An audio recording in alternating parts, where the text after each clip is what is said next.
police chief of the Oro Valley Fire Department, Chief Kara Riley. You said fire department on the Oro Valley Oh, Police dude, remember Chief. I did that last time. You did. We were at like some sort of event, and I was like, oh, we also have from the Oro Valley I can't Fire pass the Department. fire test, I promise you. No, yes, you can. The police chief of the Oro Valley. Police chief of Oro Valley. How about we say that? Fair. Because I'm going to say fire department every single It's okay. time. Because we still love you. And we've kind of grown up together in the both fire and emergency services. And I knew you all the way back when you were a PIO. Yes, with it's been the a bit. department. Yeah, it's been several years. But yeah, it's been fun. Well, and I bet all of that training comes in handy now that you know, with having to deal with media and making you comfortable to actually come and join us today. Sure. Yeah, I tell people who are preparing to be the police chief, the number one position that's prepared me for being the police chief was being the public information officer. Oh, yeah. It's invaluable. Which is why you weren't scared to go live. No, either. not at all. Because for one, we know each other, but you can also handle yourself on the fly. I hope so. We're about to find out. We'll find out.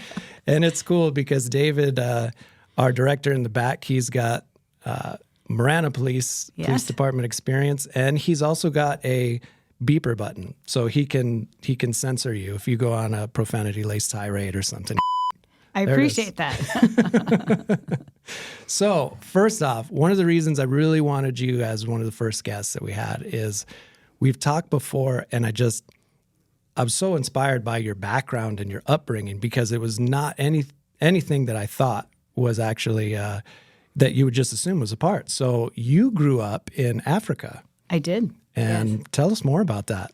So my father, who passed away in December, he was a professor with the University of Arizona, and his passion was combating the worldwide epidemic of starvation. And so he spent his whole life living and teaching people in third world countries how to grow food with their natural resources. So our journey began in 1969. I was born in 68. So, and my mother and my father and the three girls moved to Abu Dhabi before oil was produced. And so incredibly different than what it is today. It was a island with 3 mobile homes. And by the time he left 3 years later, there's 1 ton of food being shipped out daily to the local people. And what he did was he irrigated the salt water, the ocean inland, took the salt out, and it was in a greenhouse setting. And so from there, we then went to Taiwan, and we spent 6 years in Taiwan in a small town in southern Taiwan called Shanhua. And there are 8 international vegetable centers, and one of them is in Taiwan. And this is where people ask me, do you speak another language? And the answer is no. No. My siblings are much smarter than I am. So I have one that speaks Mandarin and Japanese, and one that speaks Spanish, and then me. Then finally, and probably the most instrumental because I remember it the most, was we then moved to Sudan, Africa. So I lived in Khartoum for 6 years, and my father worked in southern Sudan, so it's split in 2. So you have northern and southern Sudan now. And the northern part of Sudan is Islamic Muslim. Okay. And the southern is Christian. And so when I was raised there with my parents, we were under Islamic law. Wow. And so we were very strict in regards to what we could wear, face coverings. My mother was not allowed to drive. We ate second. Very different world until we came back to America when I was 16. And so that was kind of our upbringing. My parents continued on to several other countries with my brother, who's 10 years younger than me. And then they finally came back to the U.S. permanently, probably about maybe they lived another 10 years overseas while I attended U of A and started my law enforcement journey.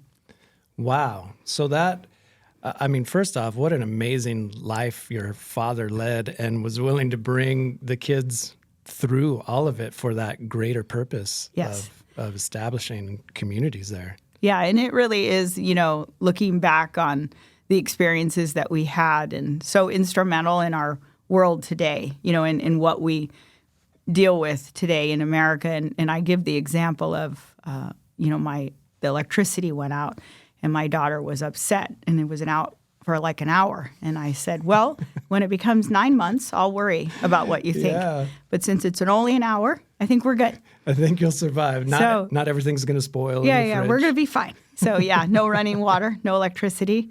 So I have very few things that I will complain about because I think, we're very blessed. Right. And it also really drove my passion to the United States justice system and the Constitution. Because what I saw as a child were atrocities and horrible things that occurred to humans across this world. And so it was something that I realized how fortunate we are here in America.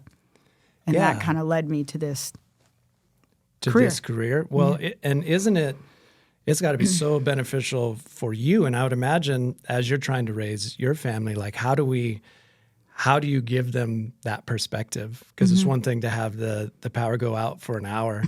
But like, I know for me, what really helped is that I just got back from Ecuador. We were talking about that earlier, and we did a missions trip with the Church of the Nazarene, and we went anywhere from the highlands to the Amazon, and it was all about just taking care of the people, whether they needed some medical stuff, whether they needed dentistry. I got a crash course in that. We didn't have hot showers for like 3 days while we were in the Amazon, and it just, but it felt so good at the same time. Because it's humbling. Yeah, because you're truly living a life of service. Yes. And that's really what getting into the police department is a life of service, right? Yes. That's what you're doing. So when you came in to the police department, how did you know this was it for you? Because some people explore, they're not really sure. It's not like your family were officers. So how did you know that? Well, when I came back to the United States and I obtained my driver's license, which was, pretty exciting time for me. Especially because you couldn't even have it where you came from. I came back and I remember being a senior at Rincon High School, and I'm like, oh, we get to wear shorts and we get to play sports. This is amazing. So did you overcorrect, and were you like, oh, I'm going to do all the things that now, if my mom's listening, I don't know that I want to say everything I did. However, no, I don't think I overcorrected. I think that I then just embraced the culture in regards to sports, especially athleticism, and because we didn't have it. Right. And so it was kind of interesting to be able to say, what an opportunity. And so my passion began, with soccer, and I enjoy lacrosse, and I played club lacrosse for University of Arizona, and just really was always busy just because I had all these opportunities. But unfortunately or fortunately, however you want to say it, I got stopped by the police, by the Tucson police for speeding. And at 16. Pretty early on to having your license. And really just grilled the police officer of exactly what you do. And I just knew at that moment, that's what I'm going to do. Really? It was just the most amazing thing to see the uniform and to know that, when he described it, it's just helping people. And as I grew into my career, I realized that primarily being the voice of victims and some who had no voice any longer really was my passion. And I just decided that was going to be it. I started at the Pima County Jail first. Oh, wow. Working in corrections. Like corrections, yeah. And enjoyed that immensely. I think that they are really not recognized enough for their hard work and dedication, the corrections officers that work tirelessly every day. It's a very difficult environment, but I also will say it taught me how to communicate with people and really understand respect and compassion. And so that was where I began my journey, and then began working in policing in 1992. Okay. So not right into Oro Valley? Did you start somewhere else? I started at the airport, but when I was telling your partner that I've been doing this for 32 years, he had this look on his face like, my goodness. Well, that's because you look so young. I'm sure that's what he was thinking. I'm positive, yeah. So, I started with the airport police, and I loved working at the airport, being the welcoming ambassador to this community that I love so much. And so it was really fun working there. But obviously after 9/11, policing changed, and I also became a mom. Oh, so at the same time? Yeah, at the airport police, they rotated every month. Okay. And I couldn't continue to really try to be the best mom I could by also working shift work that rotated every month. And so I remember taking a call for service as the detective and writing notes down, and I just said I couldn't do it anymore with the shifts. It was too much. And just being in the room with my daughter as I was taking notes. And so I then called the police chief at the time, Danny Sharp, who had been my instructor at the police academy in 1992. And he really had a passion for the profession as well. And so it really drew me to recognizing him as a leader and looking at Oro Valley to transfer to. And they also rotated every 6 months. So that was going to be a better shift. I was a sergeant already at the airport. And so I took a very large pay cut to come to Oro Valley. But my priority has been and always will be is my family. Yeah. And so that's when I ended up lateraling to Oro Valley. And I'm actually coming up on 20 years in Oro Valley in June. Wow. Congratulations. Yeah, that is. So, and that means, I heard something. Were we going into a, no, I think we're okay. Okay. Thank you. I thought that was a moment that we needed an applause for the 20-year. Oh, yeah. We just got a different pushed the one. wrong button. So. Yeah, well, that's it's okay. live. Congratulations on that. Thank you. Yes. And so Chief Sharp was there then for your whole entire career. Yes. How was he as a mentor and a developer of culture? Because obviously culture is important. And Oro Valley, I'm sure, had some challenges early on competing with other departments for wages and benefits and some of that. So, yeah, I think that may be the case. I certainly think it's even more now, which we could talk about in regards to the challenges of hiring. But I will say, great leader, great mentor that I was able to watch for 17 years. And then he retired in 2020. I'm convinced that he has the ability to see the future because 3 weeks after I took over, the pandemic started. Oh, yeah. So I said, what luck is this? Good luck with that. But anyway, so yes. But I will give a plug that I worked a lot with his wife, who is a legend police retired sergeant out of the Tucson police. And really? So I always tell people he's good, she's just better. And he knows I say that, so it's okay. Well, I think that's for most of us guys. It's if we're successful at all, there's probably somebody that has propped us up along the way. So yeah, she's been a great mentor as well along the way, and certainly enjoyed my time learning from both of them. And then stepped into the role in February of 2020 as the police chief. So it was. But you had to go through quite a process, if I remember. We did. Because we were, I think we had some assumptions over on the fire side that it was just going to be like, well, you got a couple great internal candidates. Absolutely. You could make it pretty easy and just go through it. But they did a whole nationwide search, right? They did. Yes. It was so decided. You had to take down a lot of bosses that are coming in from outside. I don't know if it was a takedown, but it was more, when I decided that I was going to test, and I remember it being in August of 2019 that it was decided they were going to do a national search, and I was fine with either way because I focused on one thing, which was representing the men and women that I've worked with at that time, for 17 years, and realized that passion is what had to drive me and representing our community. And so the test began in November of 2019. It finished in January of 2020. And they announced my position then in February.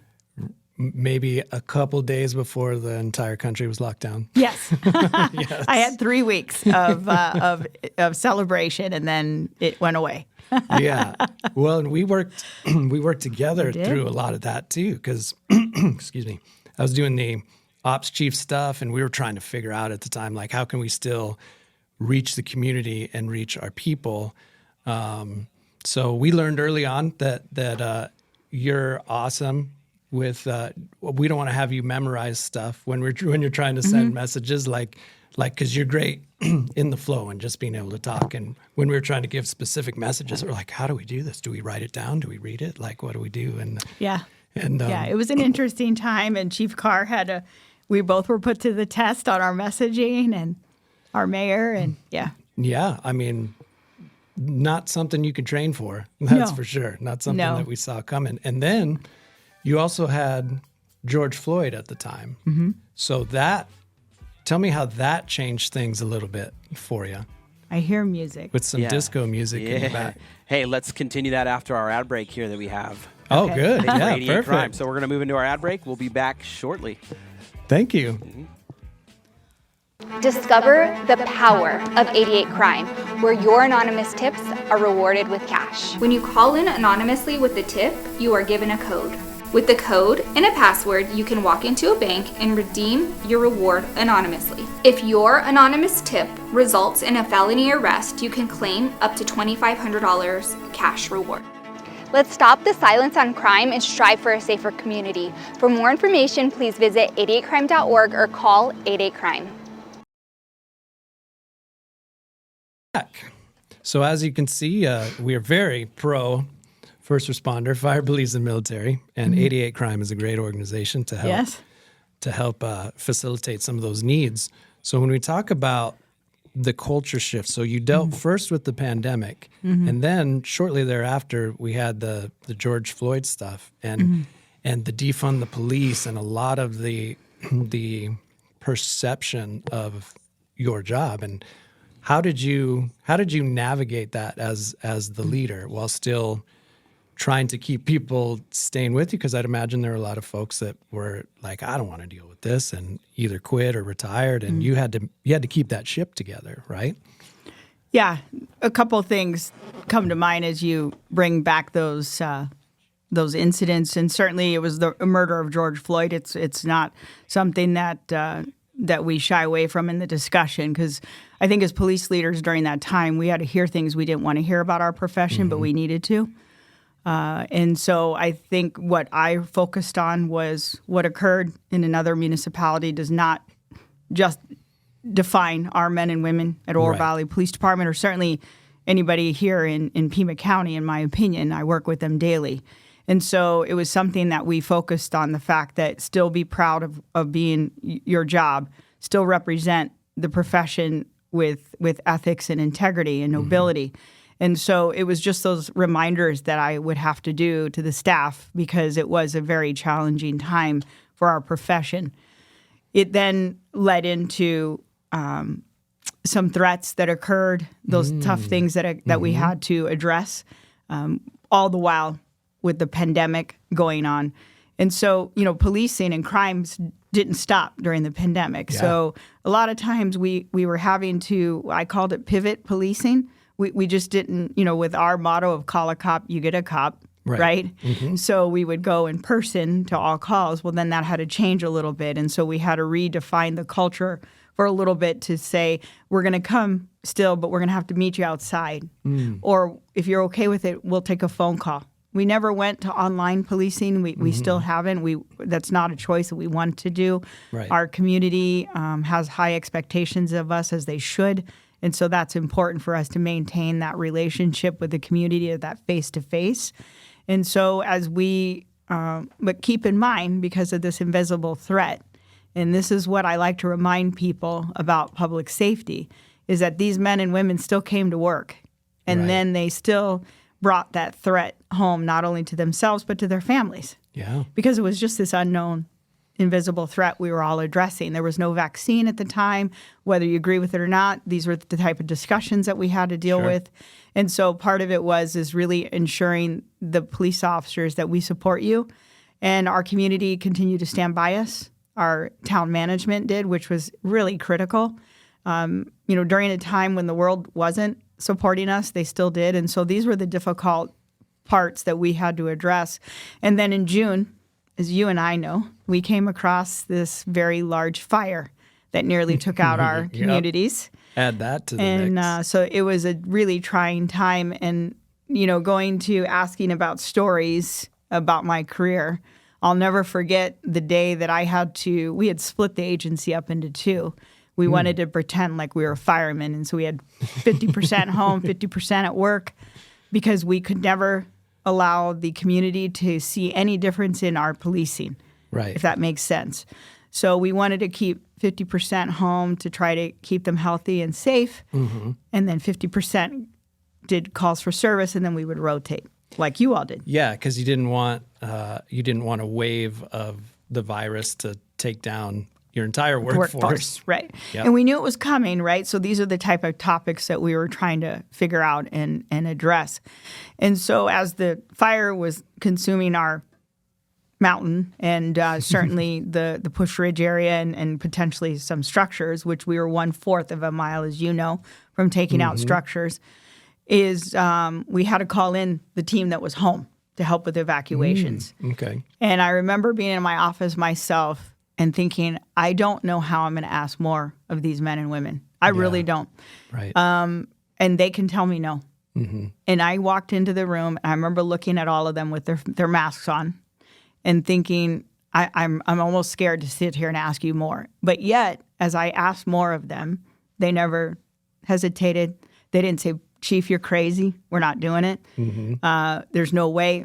It was simply a resounding yes. They went out and they served this community with heroism. And so it's those type of things that I look back upon and think that's why we do this job.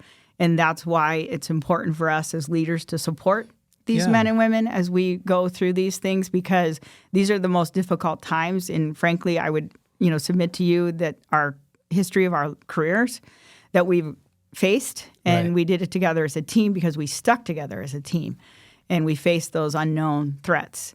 And again, they then went home and addressed their families. And so part of it is really reassuring them that this is why we do it, because we're a field of service. And so that was one of the most memorable moments that I had as the police chief during that time. Well, and doesn't that reinforce people that get into fire, police, military are truly the best humans that we have to offer. Every now and then you'll get a dirt bag, but for the most part, the call to service and the willing to do whatever it takes for the community, and with them not even batting an eye on like, hey, you need help, Chief, we got you.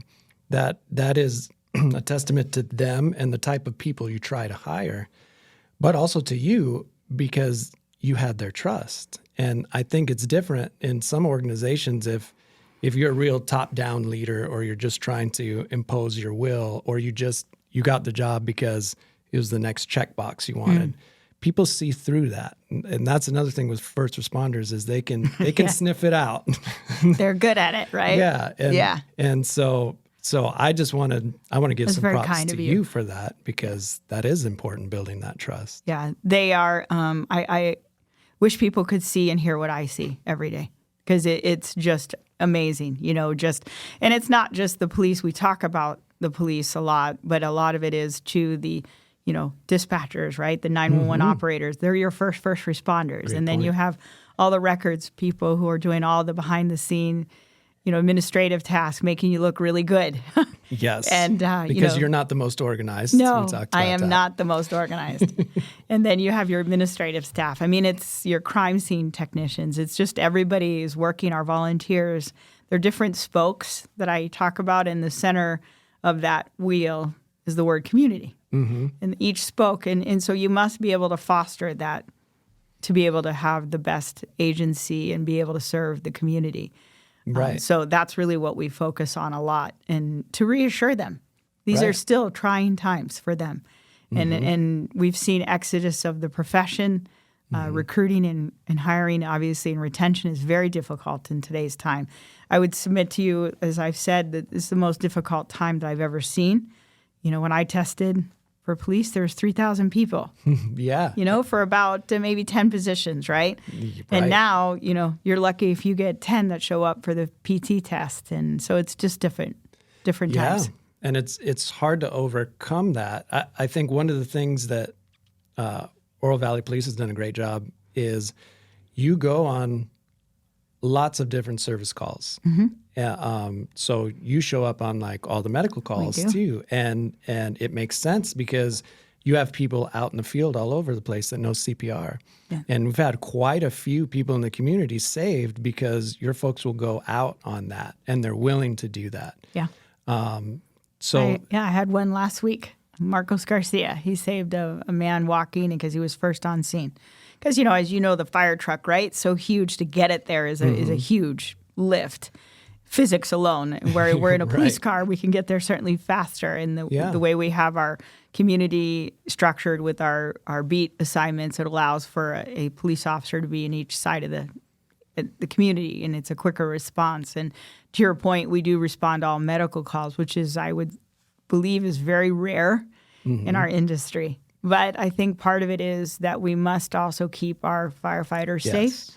And that's really important that we do focus on that. We've had some very serious incidents that occurred in the city and different municipalities where violence has occurred towards all first responders. Right. And so it is something that we do partner with Golder Ranch, primarily Golder. We have Northwest Fire too now, but yeah.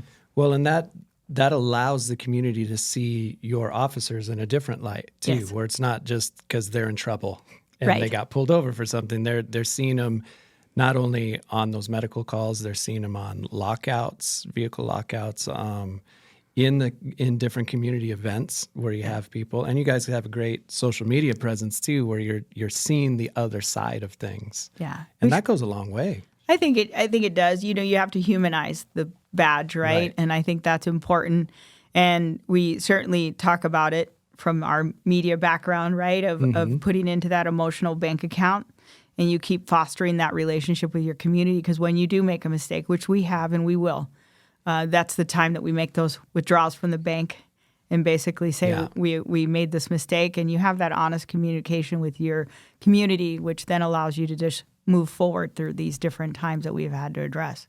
Yeah, and I know from a first responder standpoint on the medical side, it's such a benefit to have a police officer on those scenes. I remember having 2 incidents that didn't go well because we didn't have a police officer right away. And we used to have this thing where the dispatcher would say, enter at your discretion.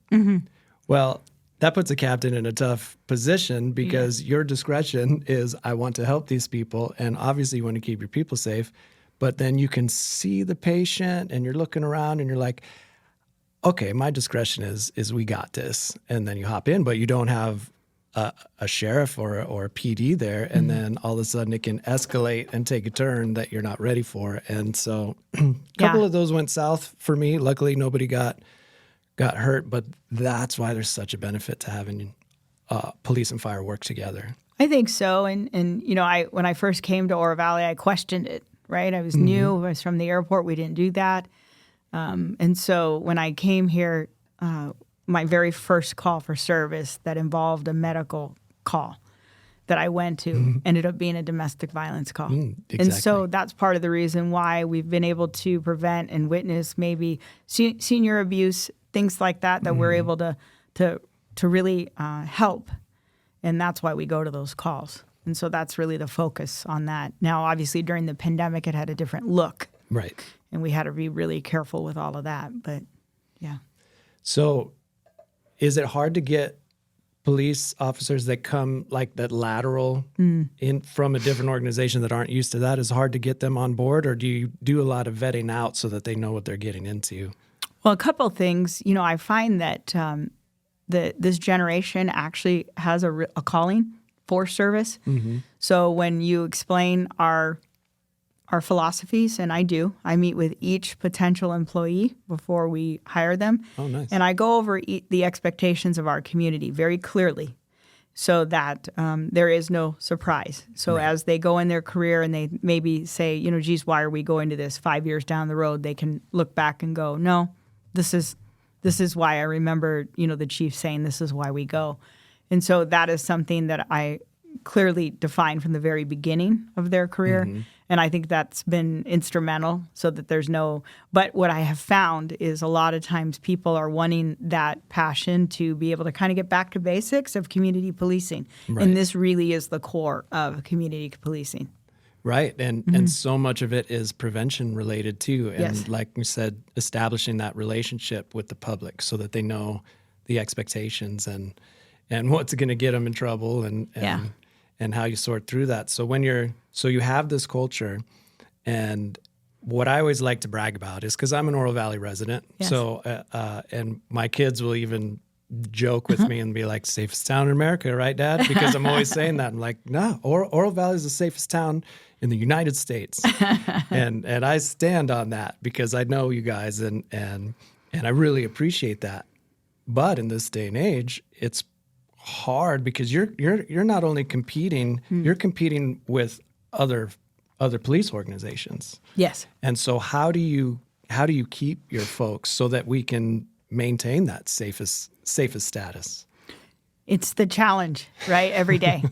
So I think a couple things come to mind.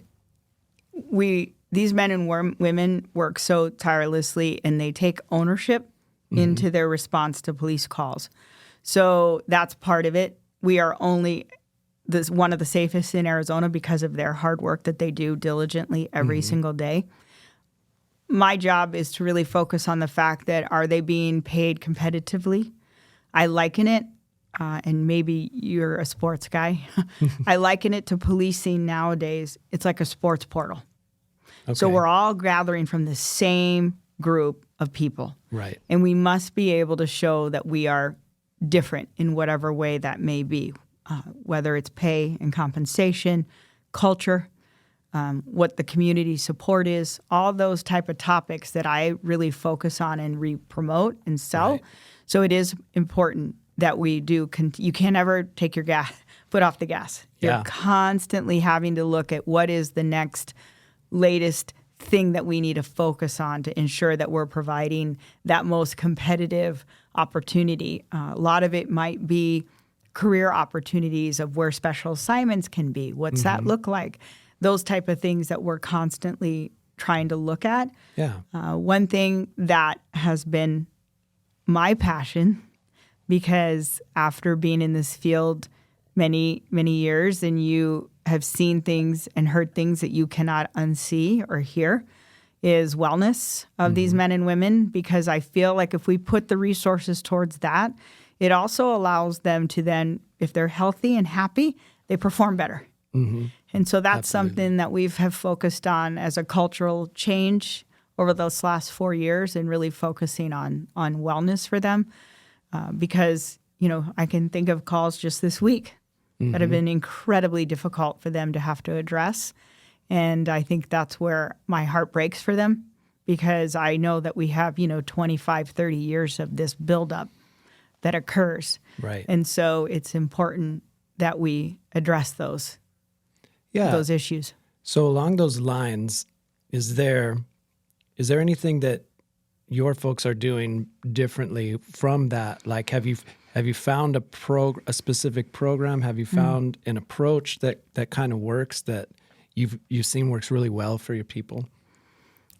So part of it is confidentiality, right? Sure. So I think I can't give you numbers, right, and saying, hey, this is working. And I liken it to a grocery store of wellness. You pick what you want. Don't pick what you want. Because people are in different places or stages of their my generation, trauma. We're not talking about it. Right. Right? Right. Yeah. Next generation, a little bit more. This current generation, they're okay addressing wellness, and they thrive on it, and I love it. I think it's great. I've had to evolve into that. So a couple of different approaches I've taken, and again, these are just things that we've come up with as a leadership team for Oro Valley PD, but it doesn't make it the perfect solution. It's just what we're trying, is a 4-prong approach to it. So we talk about confidential mental health, but we need to really get down to the honest conversation, is that they need to be trauma trained. Okay. Counselors. Yeah, exactly. They must be trauma trained. And that's cool. Really something that we've had to focus on, because there's other assistance and resources, but they're not exposed to our profession. Yeah, they can't relate. And it has to be somebody that they feel comfortable with. We've had to look at virtual care during the pandemic, all of those different type of things. And I don't need to know who went and why I do care, but I don't need to know that information. And then we just pay the bill. Yeah. Right? Yeah, exactly. So that's really been a focus for us. We do talk about physical fitness as well and working out, and that's part of what we've been focusing on. We are looking at some incentives as well coming up this next fiscal year. And what's been exciting is the town as a whole now is really focusing on wellness, which I love. So that's something where it was the police, and now we're just expanding it to the entire town. So wellness is really, physical fitness is really important, especially in our profession, as you know. And so we want to make sure that we have people who live far past retirement. Right. And so our industry back in the day, I don't know what it is now, is we only average lived about 10 years upon retirement. Right. And so that's something that we are really focusing on, is getting past that with physical fitness. And then nutrition is part of it as well. That gut health, because the gut to brain is huge. Yeah. I have one of my officers, Matt Gall, very physically fit, always says, Chief, it's 70% nutrition, like as a reminder to me. So it's very kind for him to remind me. But anyway, so nutrition is super important. I don't want them going, to fast food on the, I'd rather them eat a healthier food choice. So we've partnered with the Hilton for using their employee cafe, which we very much value that partnership. And so that's something that we've partnered with. And then lastly, we do focus on really ensuring that they'll be financially set when they retire. Right. And so that's something that we focus on. When you're 21 entering this field, the last thing you're worrying about is money in retirement, So we want to make sure that we start preparing them for what that future is when they retire, because the 25 years goes fast. Right. You blink and here you are. Well, and then if you're like me, you can retire really young. Yes. But now what are you going to do with health insurance? Right. Because coming back from Ecuador, it was funny. I had to write a check for my health insurance and just retired in January. So it's been like two months of health insurance. And I was like, you got to be kidding me. Yeah. That's the same price as like an annual salary of an Ecuadorian for the opportunity to pay your deductible. And getting in those, having that financial stresses are just as challenging as trauma and some of the other things. Yeah. So it is something. It is important we address those topics. One of the new programs that we're bringing in following the leadership of Chief Chad Kazmar over at the Tucson Police is they have a program called Boulder Crest. So it's primarily has been focused in regards to militaries and first responders. And so that's a program that we're bringing to the agency. We started it in November. And so that's something I just attended it in February. And so it's really important that one of my philosophies is I'm never going to ask you to do something I won't do myself. Right. And so that's something that I really valued and got a lot out of the training. And so that's something that we're bringing to our agency as well. Yeah, that's a great program. My wife and I attended that when we were in Montana on a leadership conference. And what I appreciated about it is you can have some open discussion because you talked about confidentiality.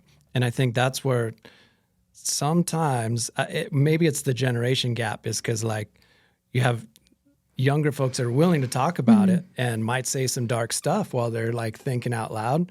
And an older generation is like, no, I remembered in my training that if somebody says something about suicide, we immediately straitjacket him and we put him through the system. And then sometimes it's hard to get out of that system. And you're like, you hear about an experience like that because I just had a friend go through that with a different organization, and it pushed him into retirement. Sure. Because it was like, here I was just trying to kind of talk about something, and I got sucked into the system as a result, as a healthy human being, and got a stigma on me because we can't just talk. And you have to be able to talk about deep stuff. And I think that's where Boulder Crest does a great job, is because you can be open and learn to talk about difficult things and not have it break you as a human.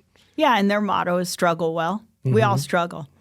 And that's something that is really important that we focus on, because each person, when you get to the point in your process, if you do talk about it, everybody has different struggles. And so I think that's really what they focus on, is that, what fireman Robb is struggling with is going to be different than what I'm struggling with. And so I think it's important for us to keep that open mind and really realize that that's what's important, and that's what you're struggling with right now.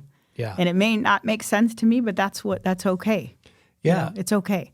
Because it's relative in the same way that losing power for an hour is devastating to your daughter. She's going to kill me for telling that story.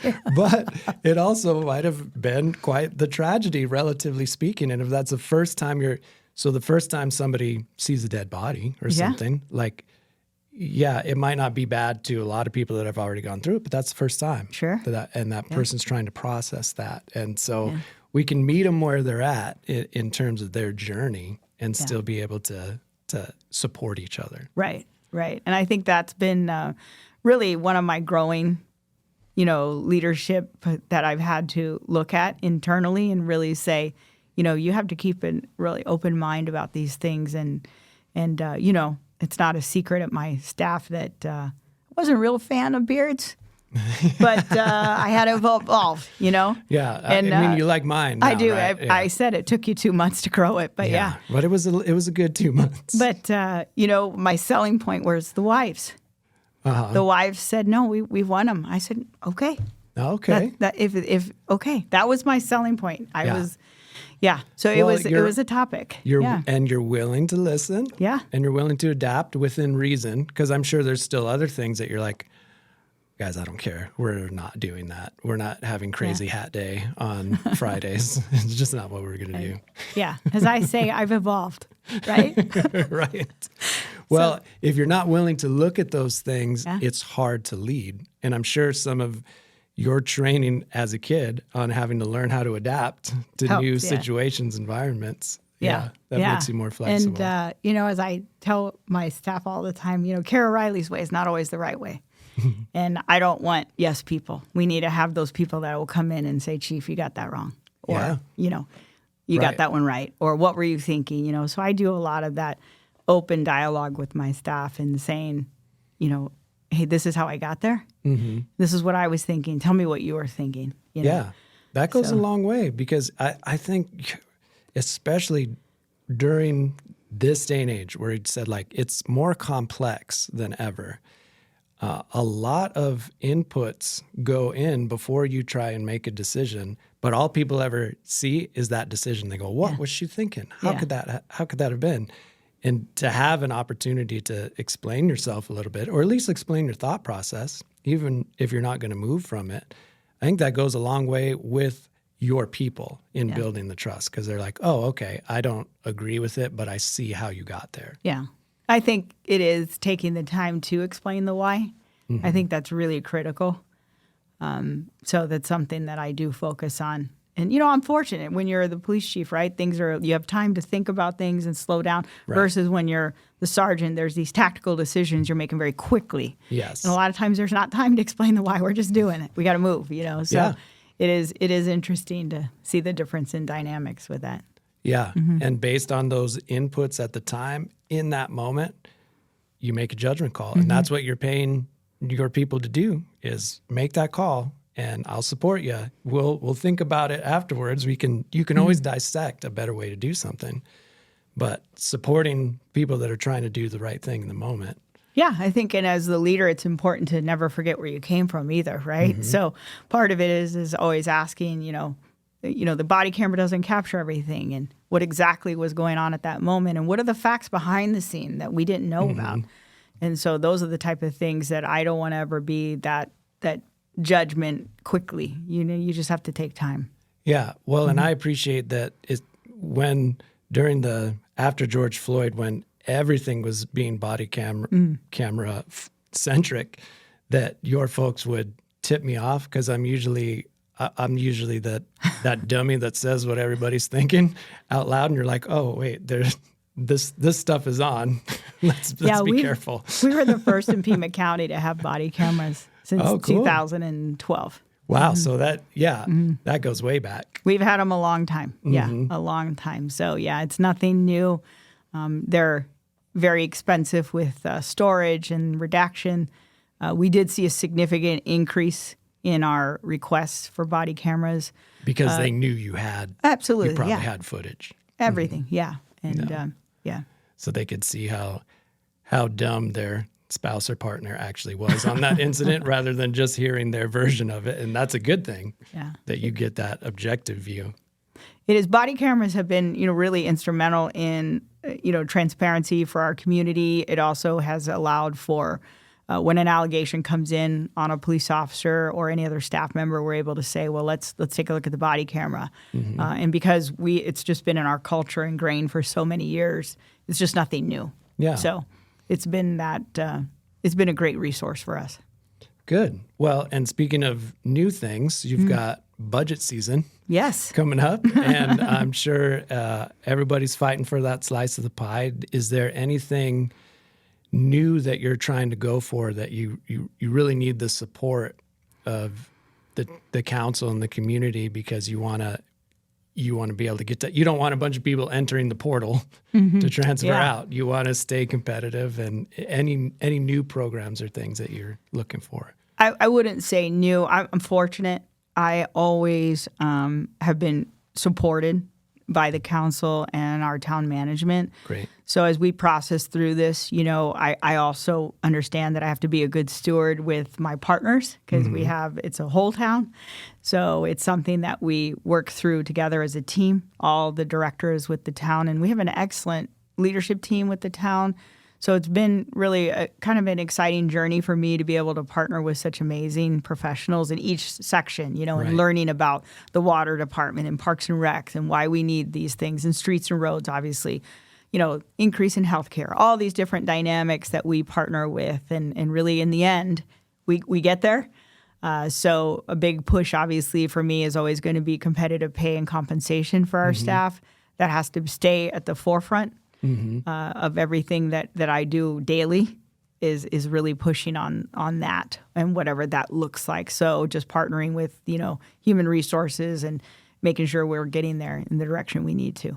Awesome. And so you're in that process right now. I am. I'm fortunate. But it's an ongoing discussion throughout the year. Yes, lots of Never meetings, ends. lots of committees. Yes, lots of committees, lots of meetings. So yeah, it's never ends. I did want to remind the listeners we do have a chat in a couple of the Facebook live streams, and that if you're interested, go ahead and drop a question in there because Chief can handle it on the fly. And looks like we're getting some folks in that are appreciating the fact that we're humanizing the badge because when it's out of sight, out of mind, your only interaction with a police officer is when you've done something dumb.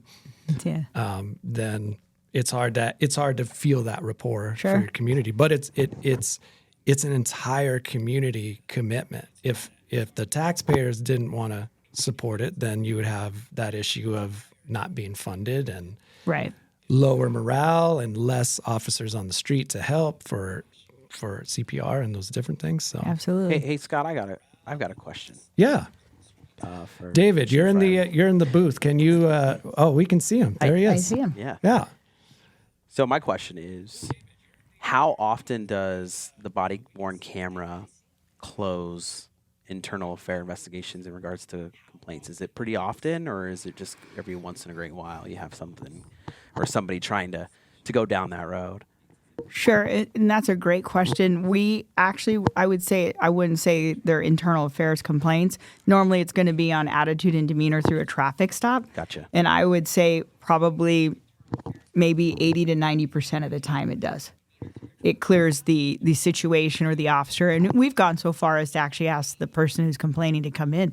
Let's watch it together if you choose to, or give them a copy. And sometimes they forget that we have them. And usually we can say, let me review the body camera footage. Sometimes that ends the conversation. But then on other times, it also allows them to see, oh, okay. Or, why did they cut the traffic stop so quickly, or what was this? But they didn't realize that we had a critical call going on in the background. So it's those type of things that we're able to articulate the whole story, if that makes sense. And so that's really what we try to focus on. So that's been important as well. Well, thank you for that. That's great insight. Thank you so much. Yeah. Yeah, and David, I'm getting a little sounds like a delay on our stream or something. I can hear the stream. Oh yeah, there's- you can hear me. I have it. As long as that's just me and not going out to our people. It's probably going out a little bit, but it's probably you're just hearing it from my mic, so I have the stream on in here. Oh, so gotcha. I apologize Okay. to the viewers and How- listeners. It seems like we're looking good. Kara's looking good. The lighting is fantastic. So, yeah, that's the goal, to make me look younger, right? that's Yeah. right. Is that sound gone now? Yeah. Yeah. Awesome. Yeah. All right. See the troubleshooting on the fly. That's it. Adaptability. That's what we do.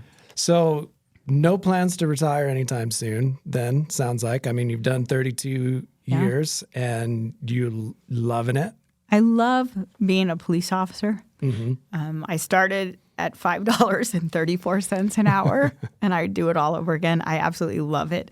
Awesome. But more importantly, now it's a little bit of a different perspective because I love representing these men and women that I get to work with daily and representing our community. And so we have a program, as you know, called the DROP, which is the Deferred Retirement Option Plan. And that kind of sets the roadmap of your end date, if that makes Right. sense. So Yes. I'm entitled to 6 more years of that. But that doesn't mean that that's the final part of it, right? Sure. So what we're really focusing on now through our budget requests is succession planning and training. And I hope some of them are listening, but my young leadership that is up and coming, they're so much better than we are. They're Yes. amazing human beings and great leaders. And so they haven't even realized their potential yet. So Right. that's exciting to sit back and watch and prepare them for that next chapter and taking over. And so I'm excited for the agency. And that's part of what I also tell new employees is that, we have a really great team, and it is my roadmap of leadership is what I call, because they help guide me throughout the day and all the different challenges that we come up with and into the night sometimes. But I think that they should also know that the culture of caring is going to continue throughout the next set of Yes. police leadership at the 100%. agency. And so it's exciting to see that continue on, and really that history and that legacy will always be there of the culture that Oro Valley has. I really do focus on Oro Valley Police as a family. So it is something that we do really focus on.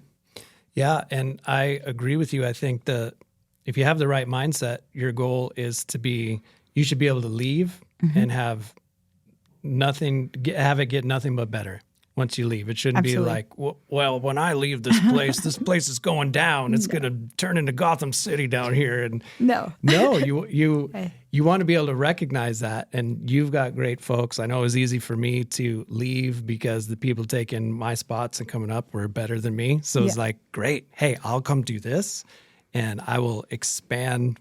I will do what I enjoy to do and keep supporting you guys. And you run the department because Right. you're amazing at it. Yeah. And it is exciting. I think any leader who takes a position, one of the first things that you do is try to find out who's your next set Yeah. that's going to replace you. And so that's something that we're focusing on. We're bringing in some very large management training in August that is Cool. 10 weeks long. I don't know that they're happy about it, but it'll be fine. Did they get overtime for it? Yeah, right. No, they're in command staff, no overtime, right? Okay. But they get to enjoy the. It's called Northwestern Police Staff and Command, and we're opening it up regionally to our cool. partners. And so it's one of the prestigious leadership courses, and it's kind of a box that needs to be checked for those that want to go on into police chief world. And so that's something that we're bringing in. And so that's exciting for us to bring in. We'll be sending 5 of our command staff members to that. And we have Lieutenant Carmen Treviso going to the FBI National Academy in the fall. Awesome. So that's exciting. So those are the type of things that we're getting ready for the next step. So That's great.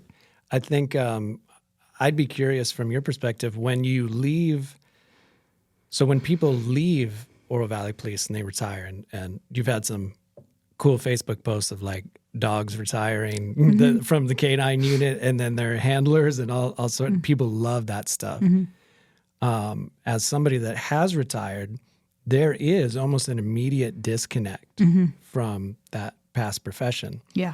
And is there anything that either you're doing or the union's doing to try to keep those retirees engaged so that they because the best part about it is the camaraderie and the culture, and And it's no knock on the people that are currently working, but you become out of sight, out of mind when you move to the retiree. So is there any systems Certainly, in place or anything? It certainly is an area that we can do better. I will say that. One of the things that we started was we actually, and this sounds simple, but we started an email group so that they knew when promotions were occurring and retirements were occurring, because we didn't. It was kind of word of mouth, and it would be like, hey, by the way, did you know this person's, that kind of stuff. Right. So we've gathered that list, if that makes sense, so that we have the ability to pass that information on to our group. We are looking eventually to bringing Boulder Crest to our retirees as well. Great. That would be something I know that Chief Kazmar is looking at that as well, and actually already does a shorter, condensed version. I think it's 2 days. So it is important that we do continue to engage them because their knowledge is so invaluable. Yes, exactly. I was just at a leadership class giving the welcoming, and I had 22 of my young soon to be, sergeants and lead police officers all in one room. And I wanted to take the opportunity. And one of the sergeants that's in there, who's working right now, Sergeant Andy Lopez, I believe he has 37 years on. And I said, make sure you capture his knowledge. Take advantage of this knowledge because it's so invaluable. And Sergeant Dean Nesbitt, who was in there with, 27 years on, all those type of things. And I said, sit next to them, learn from them, hear what they have to say, because soon they're going to retire and then it's gone, to your point. And so that's really important that we capture that knowledge as much as we can. Right. So it is important. Well, and that's really what I see our job here too at Search and Rescue is to have it be a hub for all of that stuff, whether it's prospective people that are interested in serving to use us as a resource, come and reach out because we can connect you with all of these people if it's fire, police, or military. Yeah. And to keep the retirees engaged also. So that three-pronged approach of how can we support the people doing it today, how the ones tomorrow and the ones that already did. Right. And we're not limited to the invisible boundaries of a fire district or just police or everything. So we can try to just be that community hub. Yeah, for love people. it. Yeah, I think it's a great opportunity, much needed, I think, for our profession. As I say, in the world of media, we need to tell our story better. Right. And so when I am able to talk to one person or 500, I'll do it. Right. If my schedule allows it, I'm there. So Yes. I wanna be there because these men and women deserve it, and our profession deserves it. Right. Well, and hopefully we got you out of a budget meeting to come in here this morning just to spend a little time. You'll get to do that afterwards. That's after. Maybe. Okay. Yeah. Well, So- that's awesome. Well, we're right up about that hour.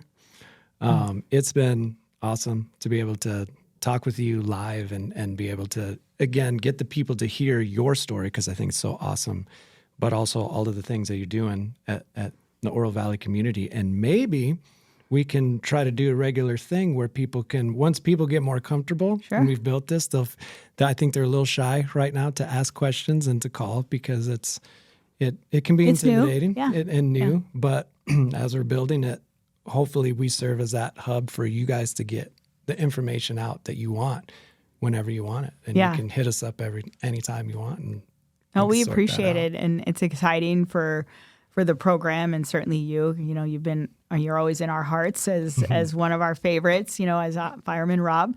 But also appreciate the opportunity to be able to tell the men and women's story from the Oro Valley Police Department, and certainly we're excited to partner with you all into the future. We have lots of events all the time, so yeah, we'll help advertise those. And I want to make sure, did we leave anything out that you wanted to make sure that we do address on any of the information you need to get out to people? Or well, we have a Coffee with a Cop coming up on Tuesday at Savaya Coffee House in Oro Valley from 8 to 10. And certainly that's an opportunity to meet your police officers.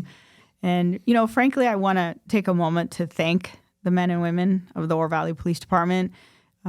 Just even on the way here, I'm hearing them respond, and it's just humbling to be able to say I'm their police chief. They do amazing work every day in all aspects of the agency, and to thank our community. Their support means more to them, more to these men and women than they realize, and it's something we can never take for granted.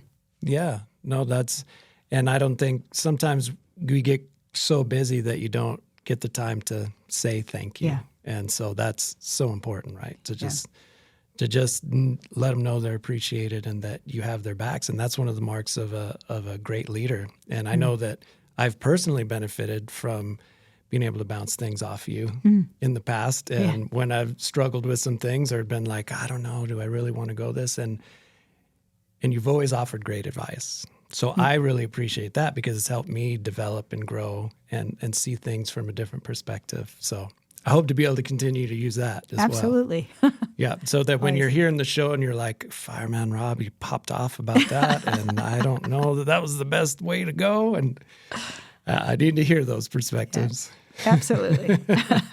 So, Kara, thank you so much. To all of our live listeners, thank you so much for the first ever Search and Rescue Live. This is actually going to be on our site as episode 2. Great. Because we did put one in the can that hasn't been released yet because it wasn't live, but it was a Josh Herr guy. Oh, great. So Josh, for those that know Josh, he's now in Washington, and he's got a great podcast that we'll be advertising shortly. This one will be available right now. So you can listen back if you didn't get a chance, and we will continue to find more amazing leaders and get you, the listeners, to be able to ask questions and hear their perspectives. So thank you, Kara, so much. Thank you so much. I appreciate really appreciate it. Good it. seeing you. And we will see you all soon.